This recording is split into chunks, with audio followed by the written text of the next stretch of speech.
السلام عليكم، أهلا بيكم في حلقة جديدة من A Point of View. في الحلقة دي معانا نجار عشان قال تويتة interesting كده يعني. آه، بس يعني خلينا نبدأ الأول. يعرفنا عن نفسه، بيعمل إيه وإيه عرفنا عن نفسه الأول. آه، السلام عليكم. اسمي محمود النجار. آه، شغال فرونت اند، بقالي شويه، بقالي 7 سنين.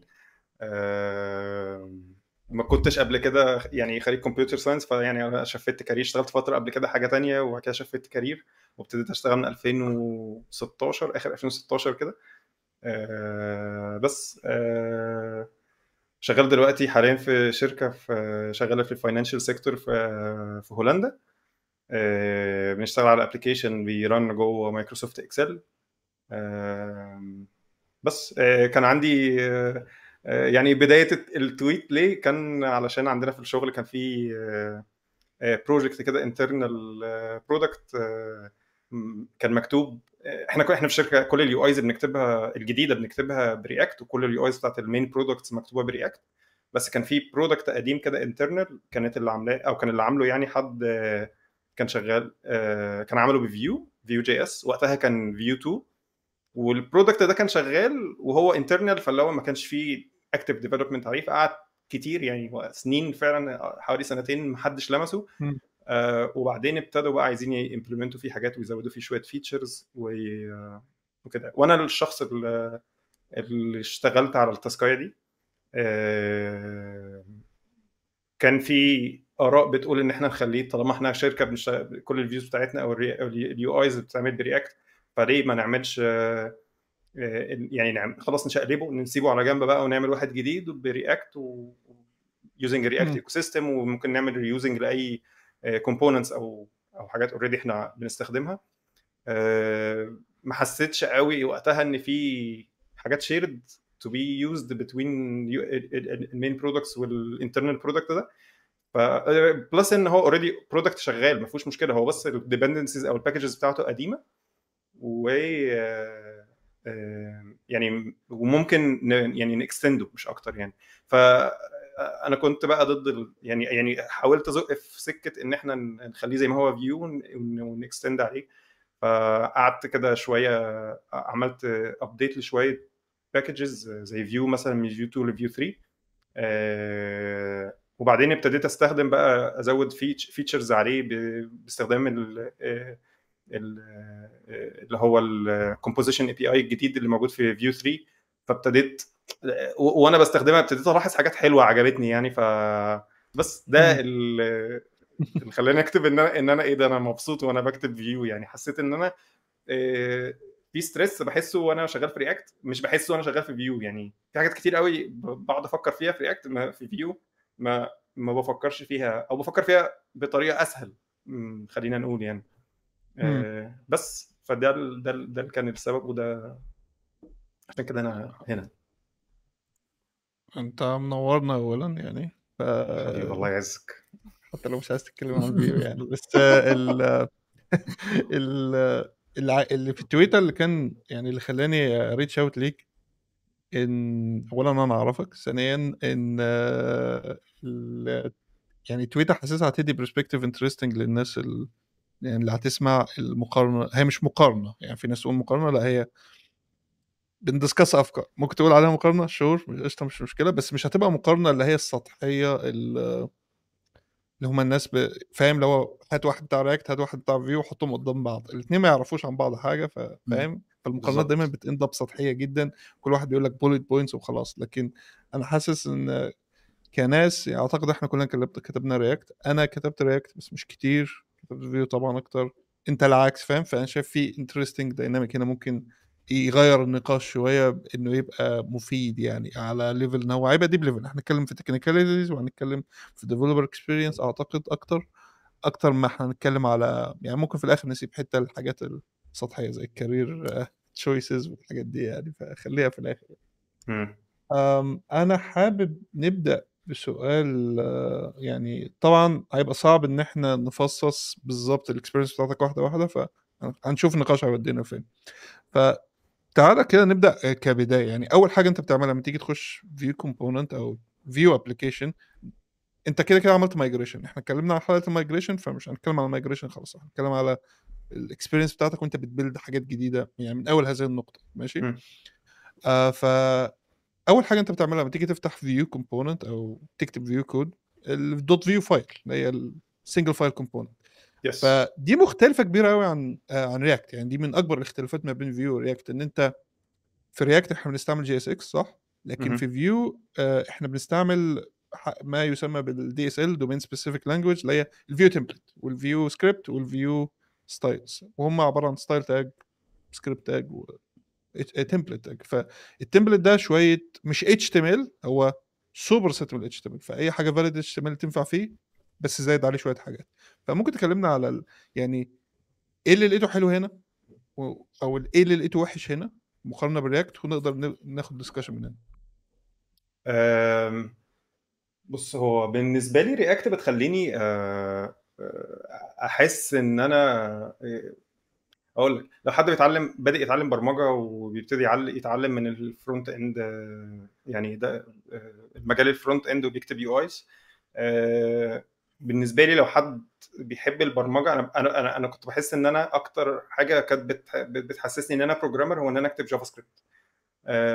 فرياكت بتخليني احس احساس حلو بان حتى لو ايفن انا بكتب فيوز وبكتب جي اس اكس وبعمل كده، بس انا بكتب كل ده في جافا سكريبت. انا بستخدم الباور بتاع جافا سكريبت، وانا بطلع في الاخر الاوتبوت اللي هو كومبوننتس يعني، او يو اي يعني بورشنز.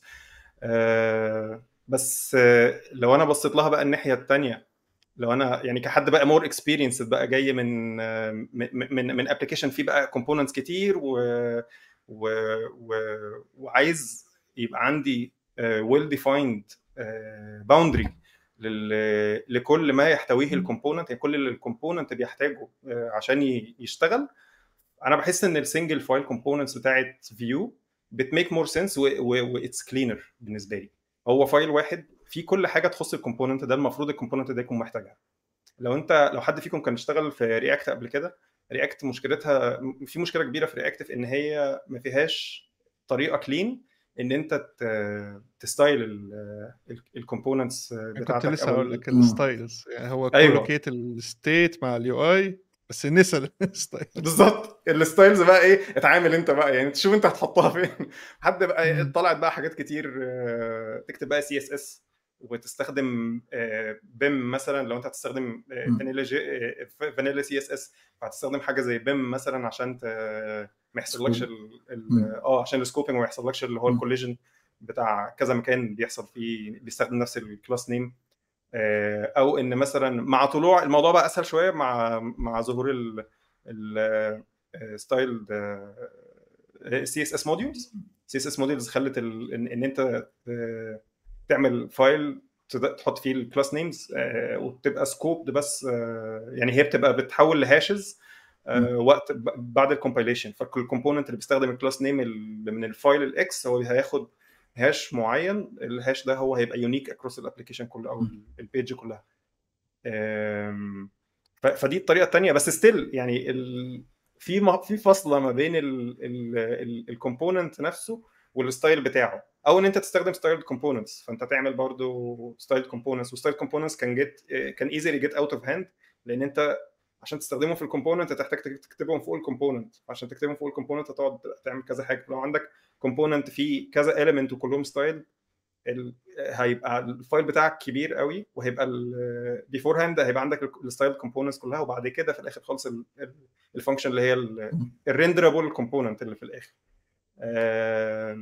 متخيل ده برضو كان بيلوث لك الديف تولز بتاعت رياكت. يعني تيجي جدا عايز توصل الكومبوننت يبقى عندك ستايل مش عارف ايه، ستايل مش عارف ايه، ستايل مش عارف ايه، بالظبط. عقبال ما ان توصل اللي هو انت عايزه. لان هو بيراب، يعني بيبقى مم. رابر اراوند مش الكومبوننت ده. بيكمبوز على الكومبوننت هو لا او على الاليمنت، هو هو بيرابها. دي المشكله يعني. انا بالظبط. فاكر انا شفت ده اللي خلاني افتكر النقطه دي وانت بتتكلم دلوقتي، ان انا شفت معدي بس من جنب حد لما كنت شغال في روبستا، شغال في رياكت، فعديت من جنبه بس كده وشفت الديف فاتح دوا الديف تولز. انا شايف التري اولا فاضيه، فالكومبوننتس مش باكت جنب بعض، فاضيه كده فاهم، يعني عندي اندنتيشن كبير فاضي وهو قاعد يسكرول هوريزونتال وفيرتيكال عشان يوصل للكومبوننت بتاعته، والمنظر عامل كده ليه؟ مم. والاب صغير نسبيا، انا مش حاسه الاب كبير، بس يعني دي نقطه حلوه يعني. بس متهيألي عملوا بالنسبه سولوشنز للنقطه دي بعد كده. not that I'm aware of، انا مش متاكد. اللي انا اعرفه انه او البراكتس اللي انا يعني اخر حاجه اعرفها، او ما اعرفش في كلينر واي تو ستايل الرياكت كومبوننتس ولا لا، مم. بس يعني البراكتس اللي احنا متعودين عليه في الشركه عندنا، كومبوننت بتاعك مثلا let's say homepage.tsx مثلا، homepage.style.tsx دي اللي فيها الستايلز بتاعه الهوم بيج. فاللي هو انت ما عندكش عندك فصل، ما عندكش كولوكيشن، يعني الكومبوننت بتاعك بقى محتاج يبقى في موديول، في فايل، وهتقعد بقى تشوف انت هتعمل index.tsx عشان تكسبورت بقى ايه منه، تكسبورت الكومبوننت ولا تكسبورت، ولو عندك شويه تايبس وبتاع. مم. ف رياكت برضو ما بتخلكش في الاخر تعمل كلين ديزاين للكومبوننت بتاعك، من حيث ان هو يبقى يونت ريوزابل تقدر تستخدمه مم. في اماكن تانية. زي من شويه هما كنت بقول ان هما نسوا الستايلز تقريبا اثناء ما كانوا بيعملوا كولوكيشن. بس هل حاجه مش زي يعني لما كنت بقول لك هل في حلول احسن، ما كانش قصدي على تشينج الابروتش، قصدي متهيألي يعني في مشاكل قبل كده كانت في البرفورمانس في الران تايم بتاعت الستايل كومبوننتس والحاجات دي، بس في زي سي اس اس ان جي اس سولوشنز حلتها شويه، انها خلتها كومبايلر بيزد، يعني بتسهل ما فيش حاجه بترن قوي في الران تايم، وتخلي عمليه الستايلنج تبقى كومبوننت بترندر في الرياكت في دوم مثلا، حاجه زي كده. هو ده هو ده اللي كنت بريفير ليه يعني. هو عامة مؤخرا ناس كتير حتى عندنا في الشركة اكشولي عايزين يمشوا في الاتجاه ده، وانا مش عاجبني قوي ان الناس عايزة تمشي في اتجاه تيل ويند سي اس اس. انا اتفق. هتحل مشكله الستايلز عامه. يعني اهي يعني عندنا مشكله الستايلنج لسه مش عارفين نحلها، فعمالين بنلف حوالين نفسنا علشان نلاقي احسن طريقه ان احنا نستايل بيها الكومبوننتس فيرسس فيو. الموضوع بجد جميل، انت عندك ستايل تاج، ممكن تحط عليه اللي هو الاتريبيوت او سكوب. الدايركتد سكوب، فهو يبقى سكوب باي ديفولت للكومبوننت ده، وتكتب جواه فانيلا سي اس اس. يعني انت بيرجع يعني فيو، بحس ان هي بترجعني تاني لان انا الفاندامنتالز بتاعت الويب اللي هو بيسك سي اس اس. لو انا عندي كومبوننت بسيط جدا انا مش محتاج له ولا اكسترنال لايبرري ولا اي حاجه عشان اعمل فيه اي حاجه، عشان في ستايلنج يعني، مش محتاج جلوبال ستايلنج سولوشن علشان اكونسيوم منه، بس ايه ان في مارجن ومش عارف لما بتهوفر بهايلايت بشكل ما او وات ايفر. يعني حاجات بسيطه تعملها ببيسك سي اس اس خلاص، فانيلا سي اس اس. يعني في حاجات مش محتاجه ان انت تلف حوالين نفسك. غير في رياكت احنا عايزين نفكر في طريقه للستايلنج عامه لكل الابلكيشن، مع ان في بعض الكومبوننتس او اللي في الاخر يعني الكومبوننتس بتبقى مش محتاجه كل ده، انت محتاج بس يعني تقول له فيري سمبل سي اس اس ستايل يعني، او بروبرتي ان هو يعملها ابلكيشن على الكومبوننت ده بس. فبحس ان بصراحه لا، فيو بالنسبه لي من ناحيه الديفلوبر، انا بحس ان فيو بتسهل لي وبتخليني اعرف اكتب الكومبوننتس بسرعه. فيرسس في رياكت انا اول حاجه هكتب الكومبوننت، هعمل الفايل، هدور انا ايه اللي هو الجي اس اكس اللي هيريترن الكومبوننت ده، وبعد كده افكر في اللوجيك اللي انا هكتبه وايه اللي انا محتاجه، بعدين في الاخر خالص هبقى اشوف بقى الستايلنج اعمله ازاي. يعني بحس ان الموضوع في فيو انا بحس ان انا بخش هو ممكن ستايل بسيط بكتبه وكل حاجه بتبقى في نفس الفايل او في مكان واحد بس. انا متاكد ان حمدان عنده اسئله برضو هنا، او يعني يعني انا برضو اول حياتي بدات برياكت، فكان عندي شويه مشاكل اصلا مع يمكن مع الجي اس اكس على فكره السنتكس بتاعه. كان يمكن اكبر حاجه ويمكن كحاجات صغيره اللي هو الكونديشنال ريندرنج. فانت حسيت فرق بين اللي هو عارف اللي هو الميزه في رياكت ان انت نوعا ما قادر تستخدم الباور بتاعه جافا سكريبت جوه. يعني كان حد بيقول لي نصيحه في الاول اول ما بدات، قال لي استخدم رياكت هتلاقي نفسك كل انفستمنت في رياكت انت كانك بتنفست في الجافا سكريبت. شويه صح، ولكن هو تحس ان هو تو تريد اوفس مختلفين، واحده فيهم نوعا ما بتحاول تخلي HTML جافا سكريبت، واحده فيهم بتحاول تخلي جافا سكريبت HTML. تحس ان هو فيو خدت الدايركتيفز اللي هي حط دايركتيفز، فماب الحاجات اللوجيك اللي كان بيعمله جافا سكريبت ل اكشوال دايركتيفز بتاع الفيو. الناحيه الثانيه لا، رياكت يقول لك خد النيتيف نوعا ما فانكشنز بتاعت رياكت واستعملها. فانت حسيت فرق قد ايه بين التمبلت او نوعا ما السنتكس بتاع فيو وبين جي اس اكس؟ يعني حسيت ان ده يعني اسهل ولا الموضوع عامل ازاي؟ هي مش صعبه في ان انا اتعلمها. الاثنين الطريقتين سهلين، ويعني اقدر اتعامل بيهم واتعلمهم بسرعه واتعامل معاهم. يعني مش ما حسيتش ان في واحده فيهم كانت المؤذيه والثانيه احسن بشكل كبير. لا، الاثنين عادي كويسين. اللي انا ساعات يعني بحس ان انا عجباني في فيو، بس ساعات برضه بحس ان هي بتبريك الجافا سكريبت اي بي اي اللي شبهها، اللي هي لما بتيجي تستخدم الفي 4 وانت عندك ليست. فانت لو انت عندك iterable اوبجكت في جافا سكريبت وانت عايز تيتريت عليه، بتستخدم الفي الفور اوف لوب. والفور اوف يعني بتبقى ايتم اوف الليست، فبستخدم الاوف اللي هي ستيتمنت. في فيو هي ان، فدي كانت يعني انا فاكر ان دي عملت لي شويه كونفيوجن. انا كنت متخيل ان هي هتجيب لي الاليمنت، بس هي ما جابتش الاليمنت، هي ان. بس بعد كده لما قريتها في الدوكيومنتيشن، هي بحسها هي خلاص هي حاجه سبيسيفيك للدايركتيفز بتاع الدايركتيف بتاع الفي 4 وبتاع فيو، ومش صعب ان انا اتعلمها. يعني الموضوع بسيط. وكمان الحلو فيها ان هي الان دي بقى تستخدم مع الكولكشن ليست او مع الديكشنري لو انا عندي كي فاليو بيرز، فدي لذيذه. في رياكت بقى دي مثلا تبقى كون سايد بالنسبه لي شويه، ان انا محتاج الوب على اوبجكت مثلا. لو انا عندي اوبجكت هلوب عليه عشان واجيب الدوت فاليوز او الدوت كيز لو انا عايز اجيب واحده فيهم، او لو انا عايز الاثنين دوت انتريز، وبعد كده اجي لي بقى اري هدستراكشرها وهستخدم الاثنين، فتبقى فيربوس شويه. في فيو بصراحه اتس نايس. لما قريتها في الدوكيومنتيشن حسيتها لذيذه. هي دي اكشلي كي بوينت. يعني دي من الحاجات اللي انا في الاخر خلاص وانس انت عرفتها في فيو هتلاقي انا سهل ان انا بعملها. يعني كل الحاجات بالنسبه لي مش محتاج يعني كونديشنال ريندرنج الحاجات، مش محتاج نوعا ما اقعد افكر هو نوعا ما اللي انا بتريت عليه ده شكله عامل ازاي عشان اتخيل شكله واقدر اتريت عليه. فدي يمكن انت اللي انت هايلايت في الاخر ده يمكن كان كي بوينت بالنسبه لي في موضوع فيو. بس ستايل جي اس اكس برضه كانت ليه مميزات، او يعني كانت التعامل معاه برضه زي ما انت قلت مش مؤذي، او مش حاسس ان انا متضرر ان انا بكتب جي اس اكس يعني. انا عندي سؤال بقى. هو انا فاكر ان انا كنت في وقت ما كنت قريت ان فيو بتسبورت جي اس اكس، والكلام ده لسه شغال او افيلبل في فيو 3؟ لسه موجود اوكي. ويعني بيبقى بيريبليس، بيبقى نفس السنجل فايل كومبوننت بس من غير التمبلت حاجه تانية ولا؟ بيبقى كانه رياكت تي اس اكس فايل، فالستايلز رجعت بقت مشكله تانية عندك. يعني ما فيش سنجل فايل كومبوننت، ما فيش دوت فيو كومبوننت. اوكي هو كانه لا قال بالنسبه عايز لي تكتب رياكت ازاي، تعالى اكتبه هنا لو انت سهل الموضوع بالنسبه لك. يعني انا فاكر لا انا لو هختار طبعا السنجل فايل كومبوننت، انضف بكتير بالنسبه لي يعني. يعني انا اول ما عملت السويتش دوت رحت كان في ويب سايت مشهور اسمه فيو باترنز، فكان بيقول لك ايه الباترنز في فيو ويوز كيس تقعد فيه. انا عشان حد جاي باك جراوند اكت اول ما شفت جي اس اكس قلت تعالى انا هجرب ده الاول.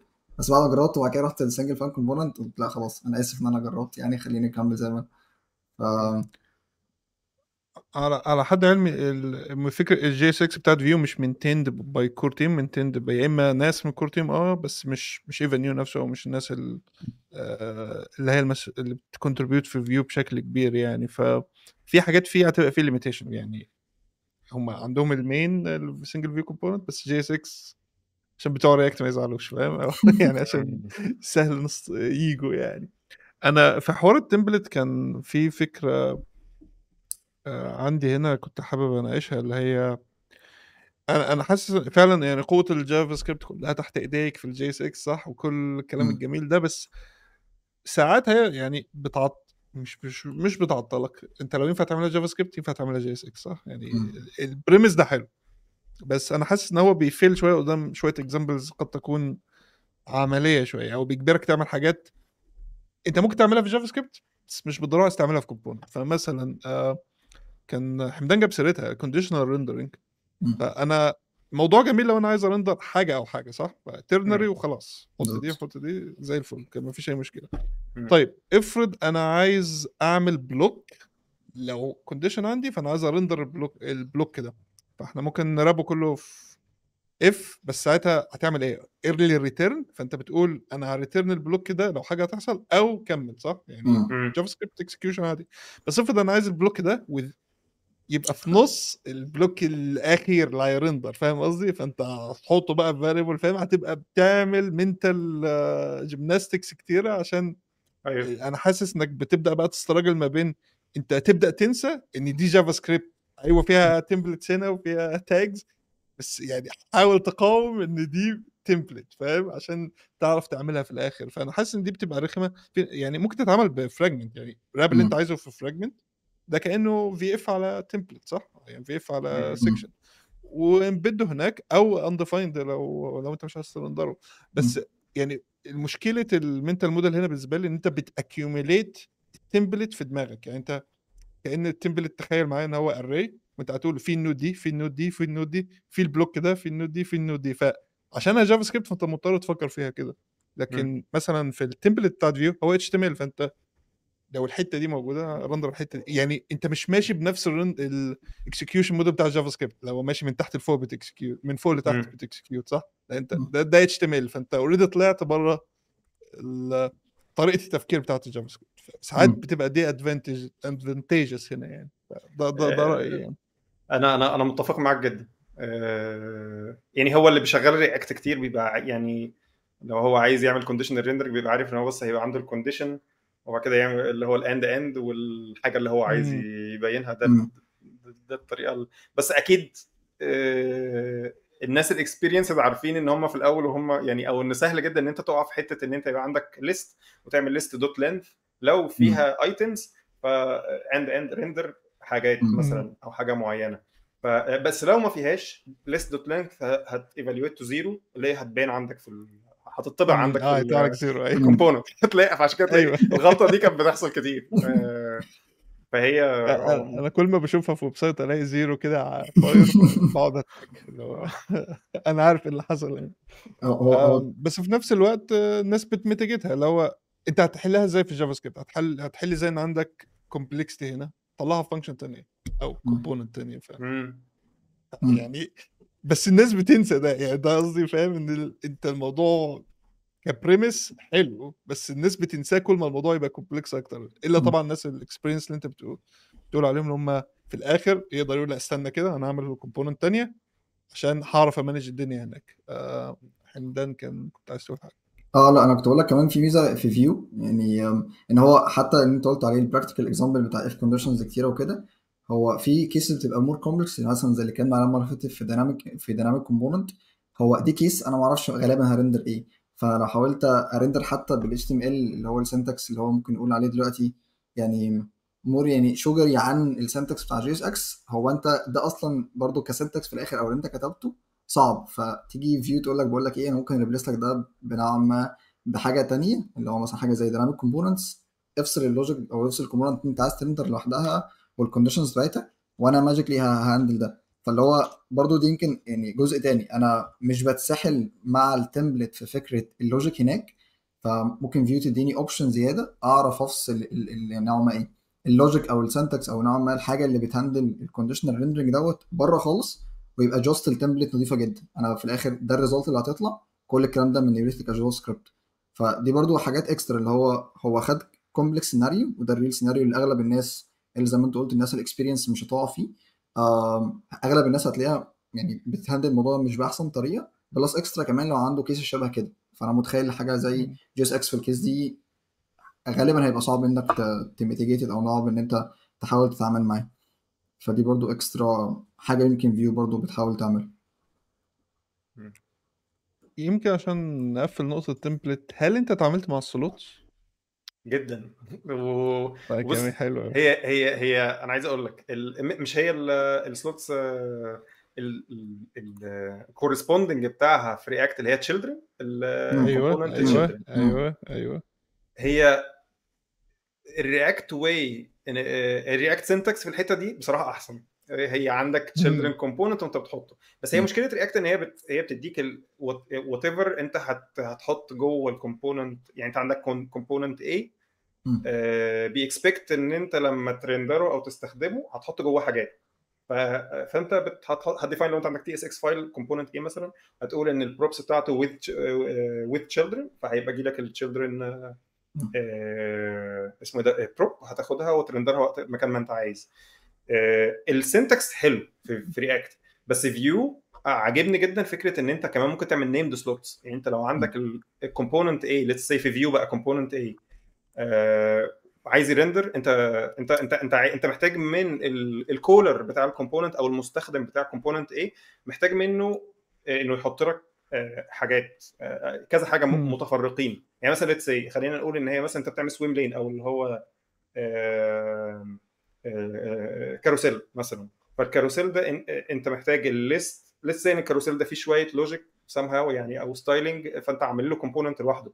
فلما ترندر فيه الليست، هو متوقع منك انت تحط له 3 سلوتس مثلا. اول سلوت اللي هي السهم اليمين، ثاني سلوت السهم الشمال، وثالث سلوت مثلا اللي هو الكونتنت نفسه او وات ايفر الحاجه اللي هتتعرض جوه الكاروسيل الكومبوننت ده. ف في رياكت عشان تعمل حاجه شبه كده، انت محتاج يا اما تطلع الاسهم دي بره اللي هي اسمه ده الاروز، التو كومبوننتس الاسهم دي بره للكولر. ساعتها هتعملهم كذا مره لو انت مستخدم الكومبوننت بتاع الكاروسيل ده في كذا مكان. يا اما ان انت تبصيهم للكاروسيل كومبوننت ده از بروبس، ويبقى للتشيلدرن بس. مثلا الفيو بتخليك بطريقه سهله ان انت عايز تامبيد different split children، يعني كذا تشايلد كل واحد له اسم معين او له يعني اي دي معين، وكل واحد بالنسبه لك انت بقى في الكومبوننت بتاع الكاروسيل ده مثلا، في الاكزامبل بتاع الكاروسيل هتحطه مثلا واحد فوق واحد تحت او يعني هترتبهم زي ما انت عايز. فدي اتس مور فيربوس ذان رياكت ان انت تعمل سلوت وتقول ان السلوت ليها نيم اسمه كذا، وبعد كده بره وانت بتستخدم كومبوننت او في الكولر بتاع الكومبوننت لازم تقول ان انت عندك تمبلت، والتمبلت دي تستخدم تقريبا الهاش او حاجه شبه كده، صح؟ الهاش واسم دي برضو كانت كونفيوزنج، اللي هو الهاش واسم السلوت بس من غير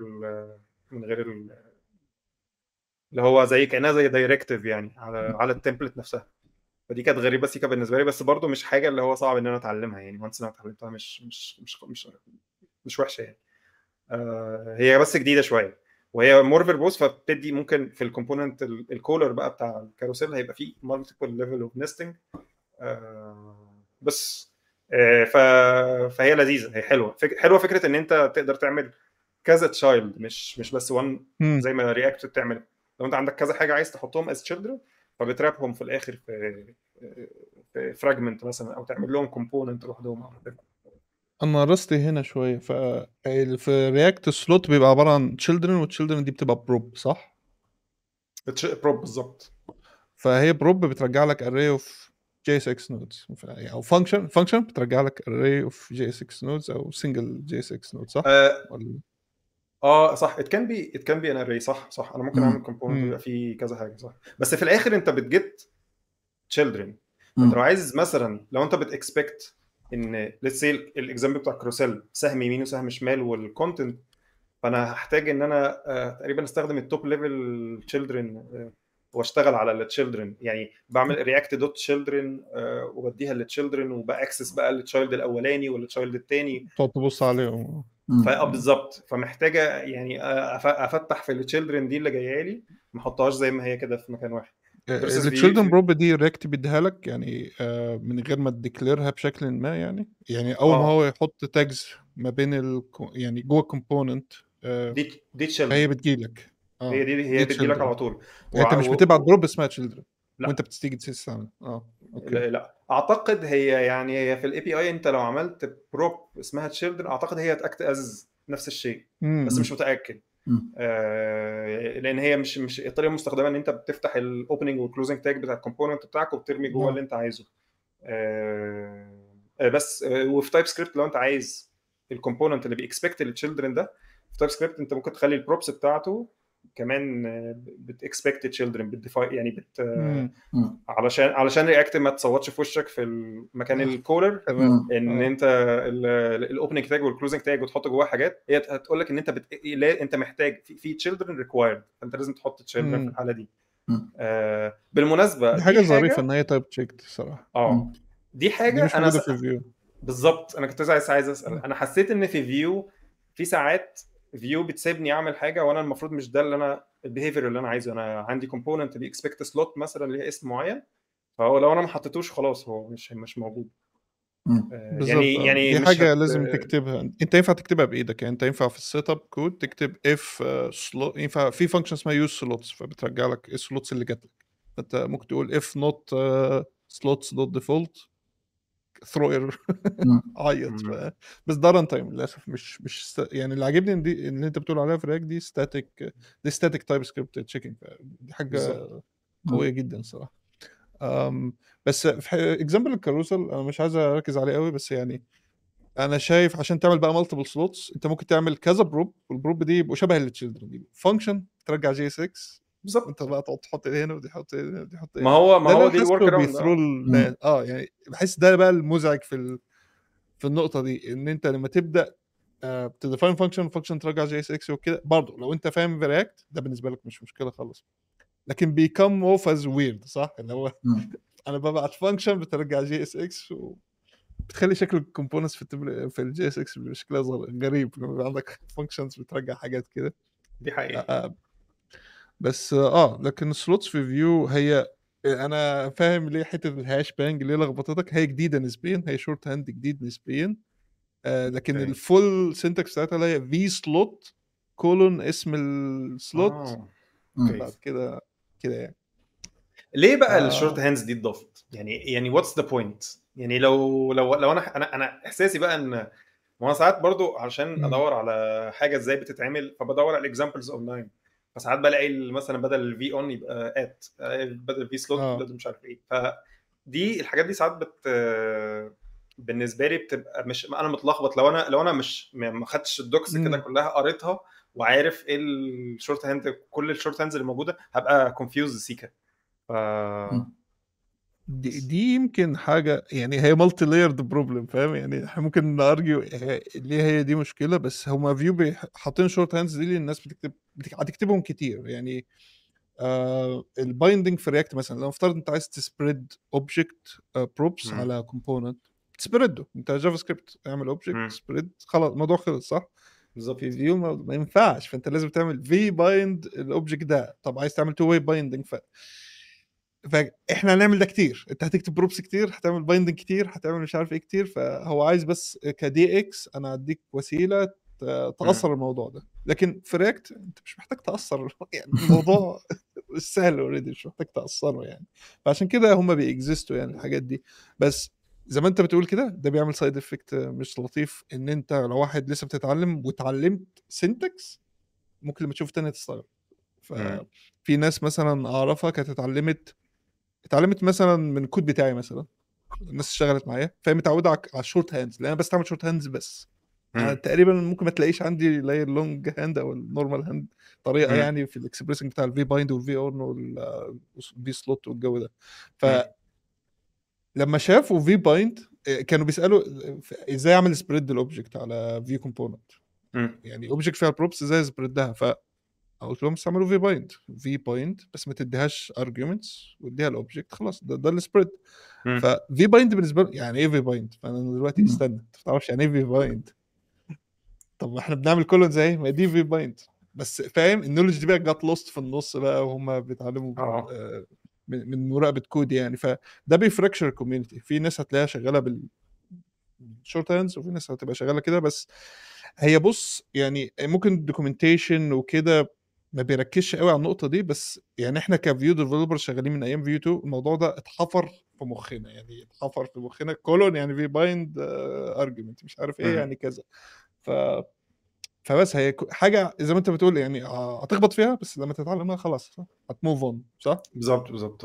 هي مش اللي هي يعني شو ستوبر بالنسبه لك او تحسسك ان لا ما اقدرش استخدم التول دي او اللغه دي او الفريم ورك ده مثلا. بس من الغرائب اللي ممكن تستوقفك يعني اللي هي استنى ايه ده، صح؟ يعني الموضوع سموث هو انا بحس ان يعني فيو محتاجه مثلا ممكن تعمل صفحه او بيج ايه ده انت رياكت نيو كامر، قصدي انت فيو نيو كامر من رياكت، تعالى بقى ايه دي شويه الحاجات اللي انت محتاج تعرفها.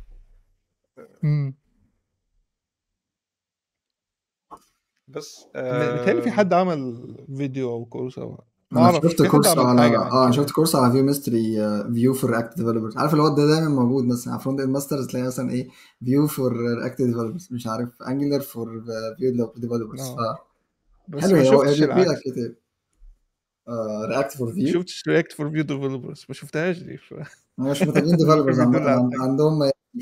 اه اللي هو ايه بقى، بصك بقى، بص سيبك بقى من الرياكتيفيتي بقى اللي انتوا لا. شغالين فيها دي. احنا عندنا هنا لو حاجه اتغيرت بنمسك عياله كلها ونرندرهم.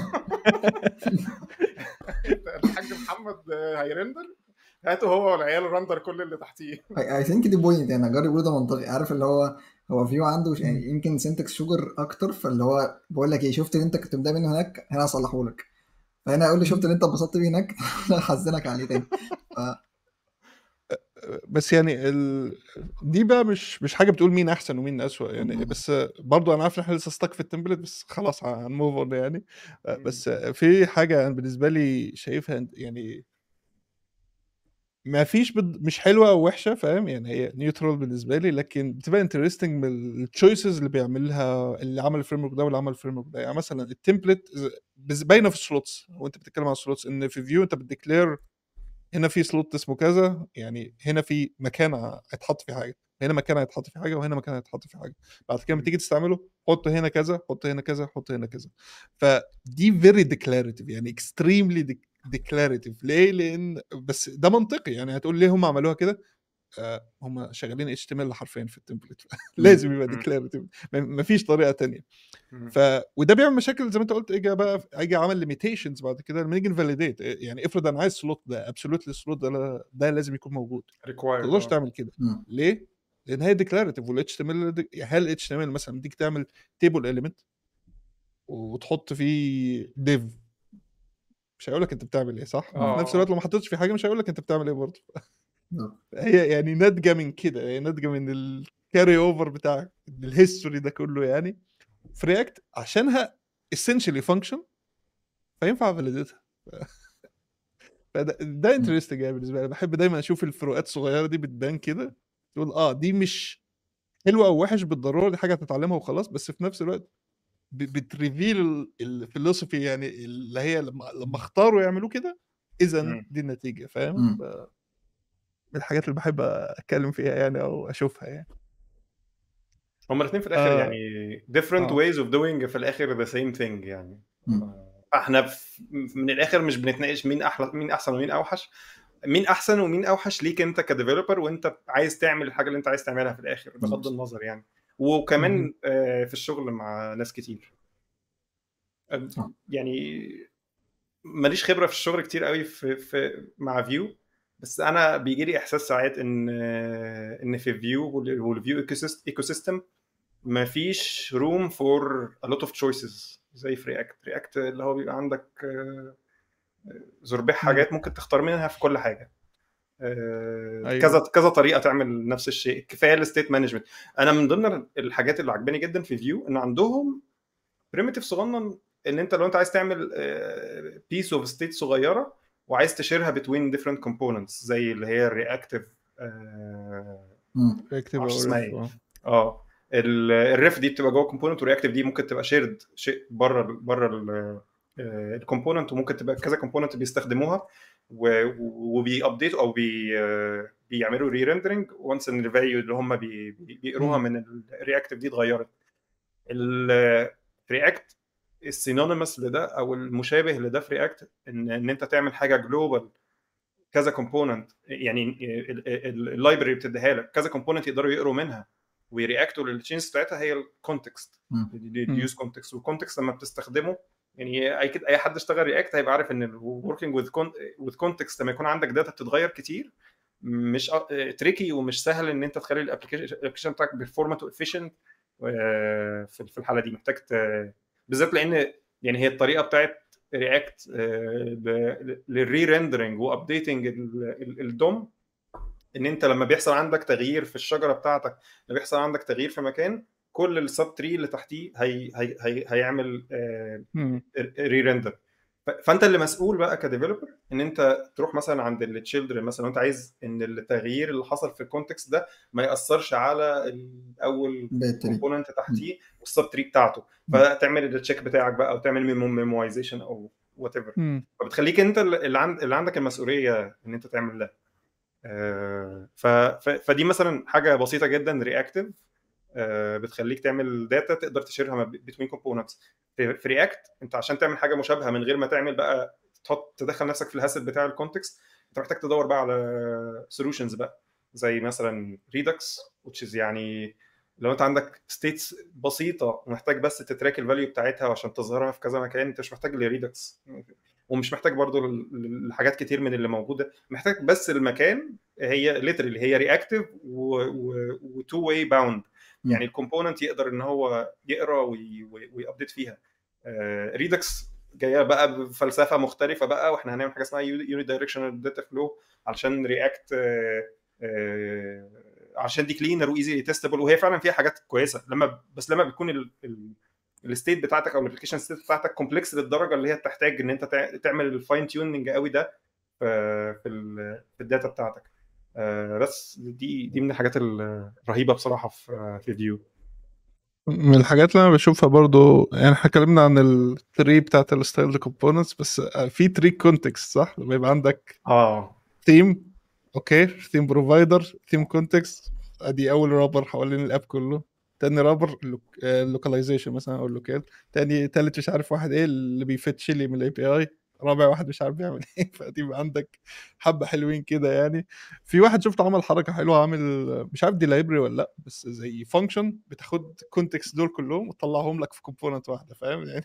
بتكبسهم لك في كومبوننت واحده بحيث ما يبقاش بحيث ما يبقاش عندك المنظر ده يعني. ده كان انترستنج يعني. بس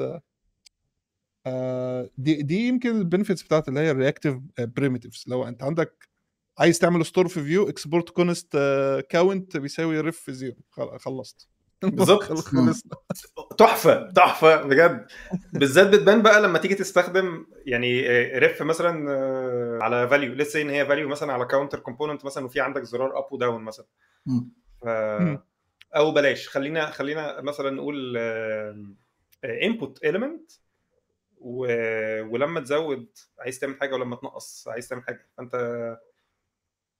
في رياكت هتحط لما هتعملها في ستيت في الغالب، لو انت هتعملها لوكال في الكومبوننت تعملها في ستيت، تعمل ستيت في الفاليو، والسي دي هتكسباند لحاجه شبه التوبل كده، الفاليو نفسها والستر بتاع الفاليو.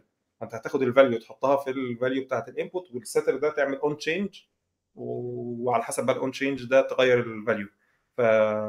فبتبقى مور فيربوس ذان ان انت في فيو يبقى عندك الريف وعندك الانبوت، وبتقول الانبوت ده انا عايز موديل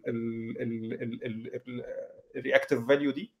خلاص انت يعني هي شغلانه بتتعمل كتير قوي في شغل الفرونت اند، اللي هو ان انت يبقى عندك some sort of form element او يعني input او كده، وعايز تتراك الفاليو بتاعته في رياكتيف فاليو. يعني حاجه بتتعمل كتير جدا في شغلنا، ورياكت ما فيهاش طريقه بسيطه وسهله او سريعه يعني كونسايس ان انت تعمل بيها ده زي فيو. فدي في فيو بصراحه بتعجبني، بحس ان هي بتخلي الكود بسيط وبسهوله بقدر اسكان بعيني مثلا، بعرف الكومبوننت ده بيعمل ايه ومن غير نويز كتير. رياكت بقى كميه نويز بقى تبقى كبيره لما انت عايز تعمل الكلام ده في الجزء بتاع الجي اس اكس نفسه. في مثلا انا هعمل بقى العكس وادافع شويه عن رياكت في النقطه دي بقى. يعني هبرينج اكزامبل بالنسبه لي، هو الى حد ما بيسيرف از اللي هو ضد، بيثبت ان مش بالضرورة يعني الدلع ده كله مش دايما حلو. خلينا نقولها كده. عارف يعني احنا ده في موديل صح، في موديل حطه على ريف، خلاص خلصنا الايفنتس، خلصنا كل حاجه. بس تيجي بقى الاسئله بقى اللي بعد كده، يقول لك انا مش عايز الفاليو تتغير اون انبوت، انا عايزها تتغير اون تشينج بس. اوكي ماشي، فنبدا نفكر نعملها زي في موديل. فهتلاقي ان في موديفاير اسمه دوت ليزي، ففي موديل دوت ليزي عشان يعمل اون تشينج. حلو، هنعمل القصه دي. طب افرض الفاليو اللي انا عايزها انا عندي نمبر فيلد بس في موديل هيقراها يعني في موديل على نمبر فيلد يعني فاليو في الانبوت فيلد بتاعي المفروض يطلع ارقام او بيقبل ارقام بس هو مش بالضروره نمبر فيلد فمحتاجه كاستها. طب اعملها ازاي؟ في موديل دوت نمبر مثلا. طيب افرض عايزك تستعمل حاجه غريبه خالص عندي بارسر يا عم هيكونفرتها لاوبجكت بعدين والكلام ده يعني عايز زي اعمل content ترانسفورميشن identification. عليها مثلا، صح؟ ترانسفورميشن كبير فهنا تبدا الرخامه تظهر. فممكن تعملها بفيو بكذا طريقه يعني مش بقول فيو وحش هنا لا بالعكس يعني انت ممكن اعمل الموديل بتاعك ده بيمثل الفاليو اللي في الانبوت اعمل واتشر او كومبيوتد هي اللي بتعمل ترانسفورميشن صح الموضوع الى حد ما خلص.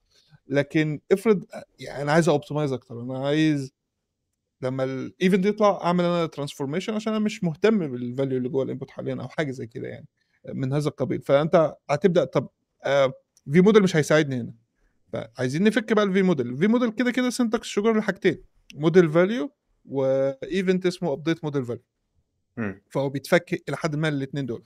بس لما تيجي تعمل ده على elements HTML elements تيجي تفكه بقى تقول موديل فاليو بتساوي البروب دي او بتساوي الفاليو دي السترينج ريبريزنتيشن مثلا والات موديل ابديت هنعمل بقى خد الفانكشن الجامده دي اللي بتعمل ترانسفورميشن والجو ده كله.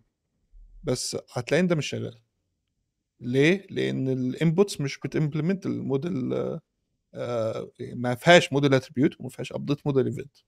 هي شغاله بس عشان في موديل بيقول ايه ده انا على انبوت فلو انا على انبوت يبقى انا هلسن على الانبوت ايفنت او تشينج ايفنت وهبايندها بالفاليو بروب بالفاليو اتريبيوت او الفاليو بروب فاهم يعني. فهنا في معامله خاصه هنا للفي موديل انت مش الواحد مش بيبقى اوير بيها لما بيتعك في الموضوع ده.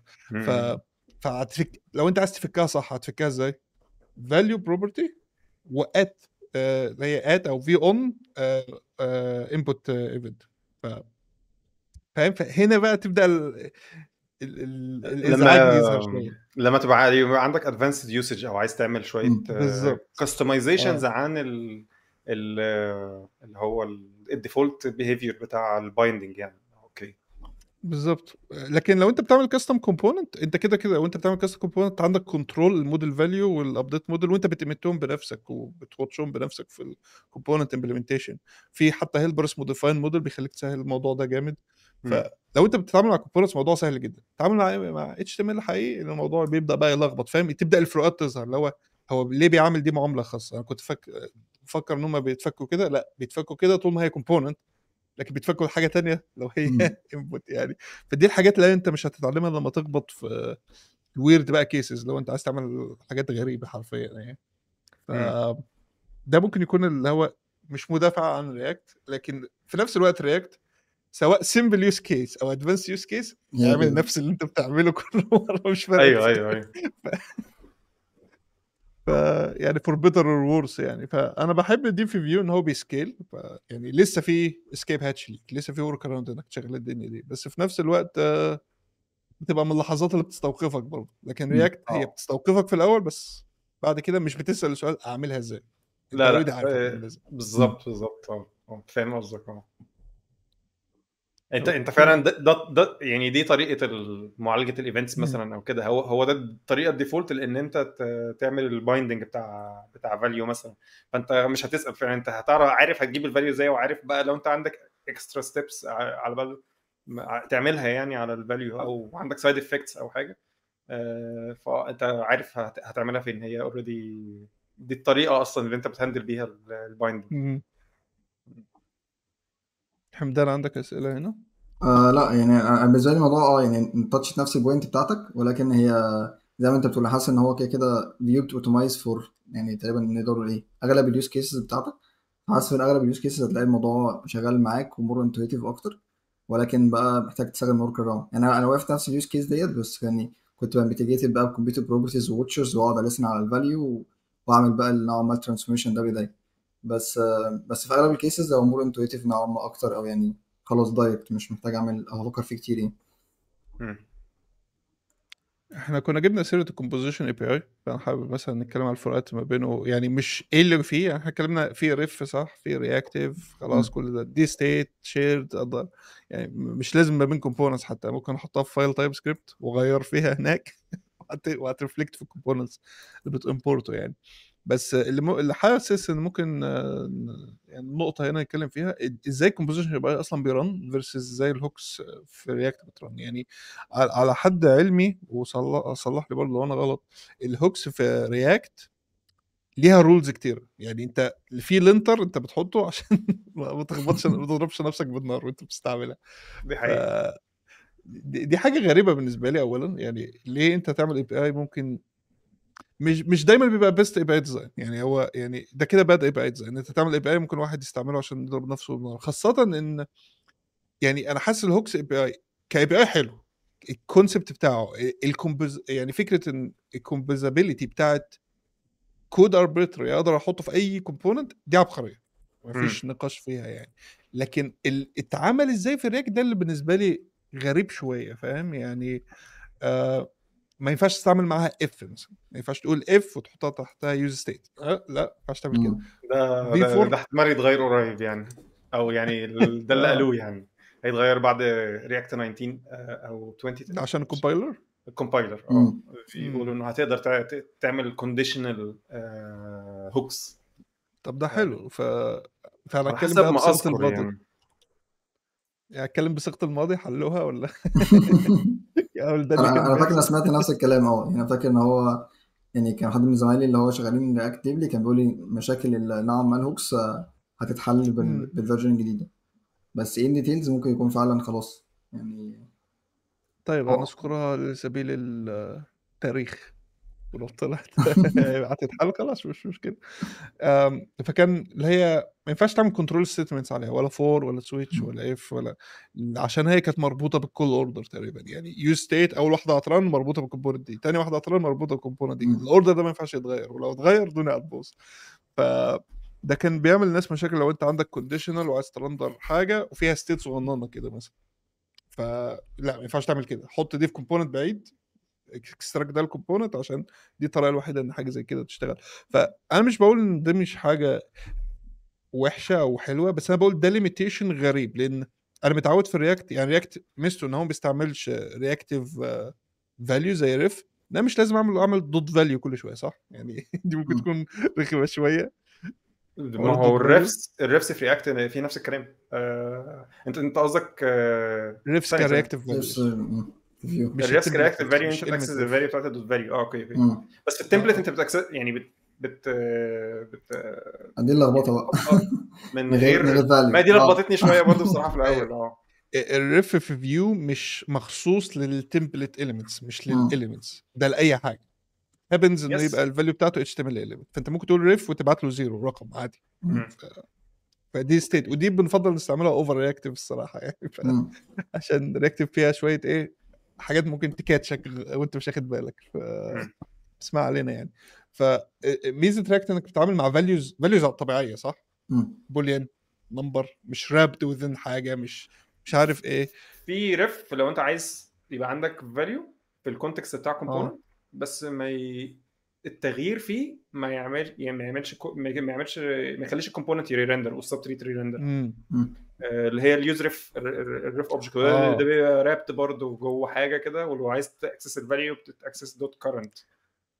ما ده يبقى الاثنين نفس الاسم، وده يعمل كونفيوجن جامد للناس اللي فعلا رايحه وجايه كده، لان انا ما كنتش عارف ان يوز ريف موجود اصلا. فالقصد يعني ان رياكت يعني من ضمن النقاشات اللي كان دانا بروموف ولما كان بيتعارك على تويتر دلوقتي، مش عارف راح على بلو سكاي ولا مش عارف راح يعمل ايه. فدلوقتي يعني كان من ضمن الخناقات ان رياكت بيشجع الجافا سكريبت. احنا بنكتب جافا سكريبت، احنا ما بنعملش حاجات غريبه هنا، مش بنعمل حاجات الين زي بريميتيفز ورياكتيف رابرز وحاجات الغريبه دي كلها. وكان ده دايما جزء من ممكن اقول الابيل بتاع حاجه زي رياكت. انت مش محتاج يعني اهو نمبر وهزوده نمبر وهنقصه، فاهم؟ حاجه هي قدامي موجوده تمام. اي نعم اميوتابل ابقى، بس خلينا في القصه دي بعدين. لكن تيجي بقى المشكله الليميتيشنز بتاعت الهوكس دي، سواء بقى يعني اللي كانت موجوده او هتتحل او ايا كان. اوكي انت بتشجعني اكتب جافا سكريبت عاديه، طب انا احط اف اهو، احط جواها يوز ستيت؟ ليه ما ينفعش؟ انا بكتب دي جافا سكريبت طبيعيه ولا مش جافا سكريبت طبيعيه؟ في نفس الوقت بقى الحاجات الغريبه التانية زي اللي انا عارف اكيد الكومبايلر هيحلها، اللي هي يوز كول باك، يوز ميمو، يوز مش عارف ايه، ده الكومبايلر هيحلها، انا عارف الكلام ده. بس برضو ساعتها كانت غريبه، يعني يوز كول باك والا الفانكشن هتريفرنس الفاليو القديمه، يعني it doesn't make sense. انا بكتب دي لو جافا سكريبت طبيعيه كانت هتريفرنس الفاليو الجديده، ليه هي بتريفرنس الفاليو القديمه؟ فاهم؟ فهنا بقى تبدا الحاجات بقى، لا دي مش جافا سكريبت عاديه بتشتغلني، يعني في حاجات بس دي لا.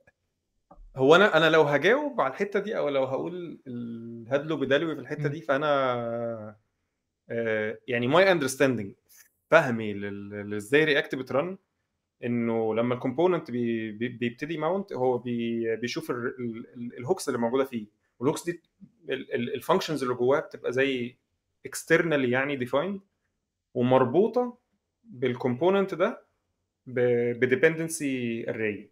ف تعال نتكلم مثلا عن اكتر هوك كونفيوزنج في رياكت، اللي هو يوز افكت، اللي هو الناس متخيله ان هم كل واحد يبقى فاكر ان هو فاهم، فاكر ان هو فاهم يوز افكت بتعمل ايه، لحد ما يجي له بجايه ويقعد يكتشف ان يوز افكت دي فيها مشكله.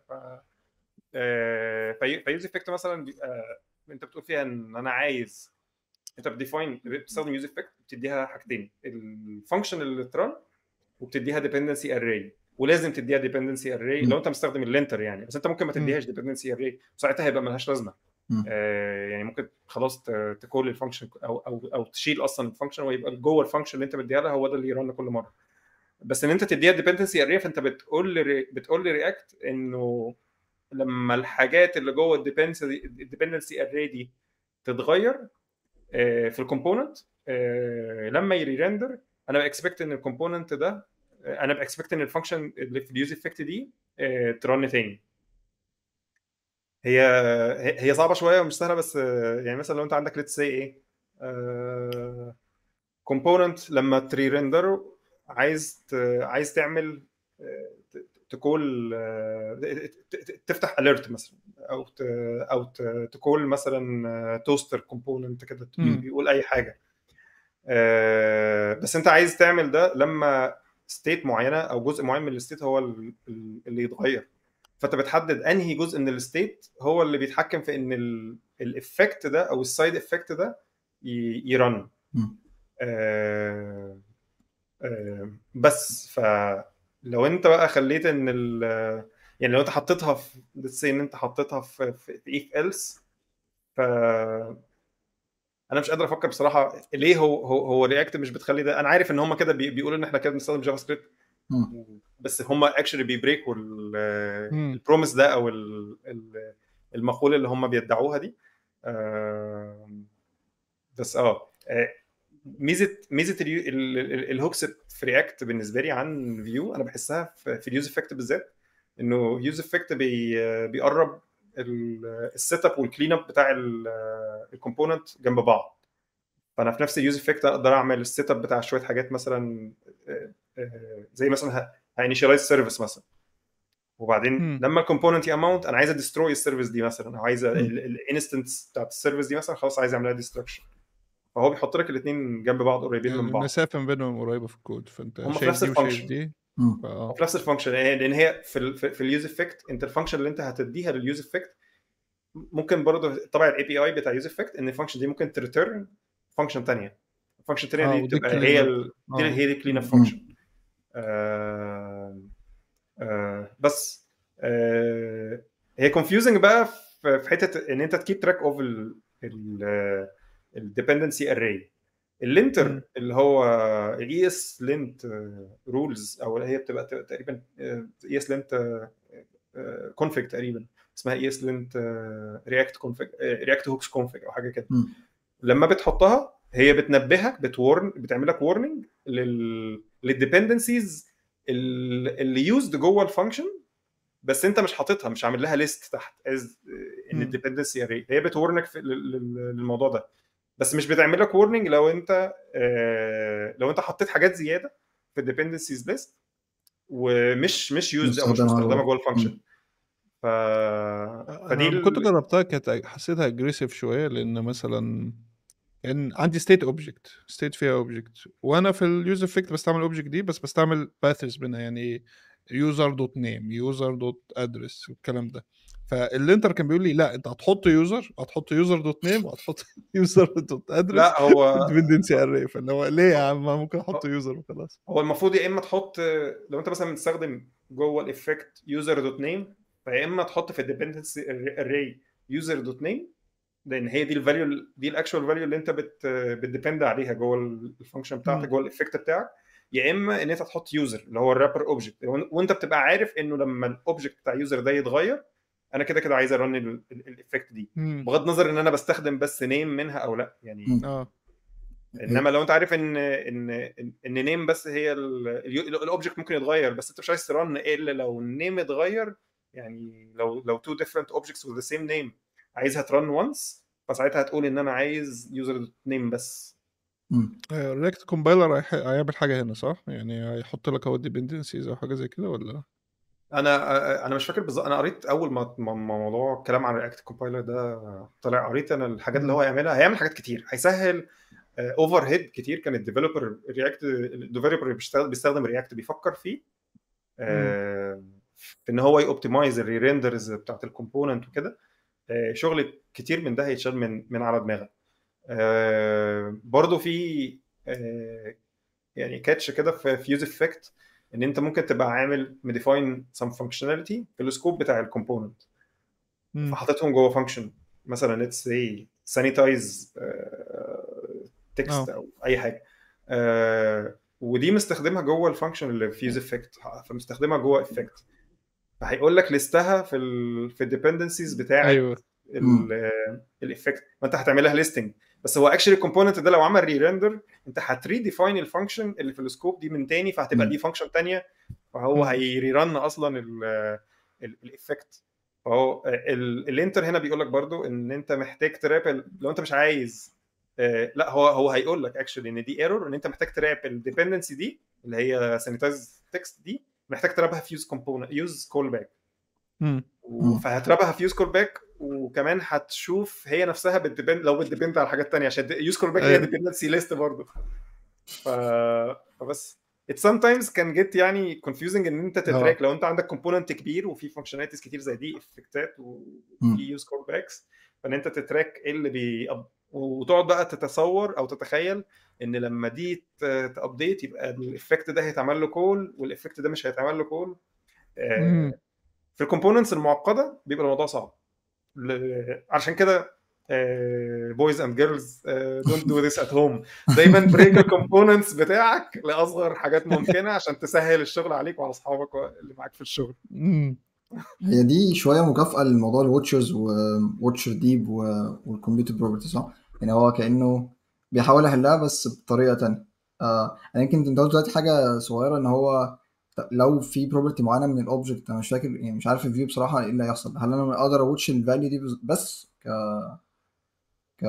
كواتشر؟ فيو رجعها في كول باك بس، يعني ابعت الواتش فانكشن وقول بترجع يوزر دوت نيم، ساعتها يبقى دي بس الواتش بالظبط. فيعني هي المفروض ايكوفالنت، بس يعني التفكير بقى فيها مختلف شويه. يعني هنا بتحاول تفكر في كل الديبندنسي جواها وحاول تتراكت، هنا انت بترميهم وهو بيتكت ان دي ناس محتاجه يعني ارياكت عليها لما تتغير. بالظبط. انا محتاج هنا امدح فيو شويه في الدي اكس دي، ده هو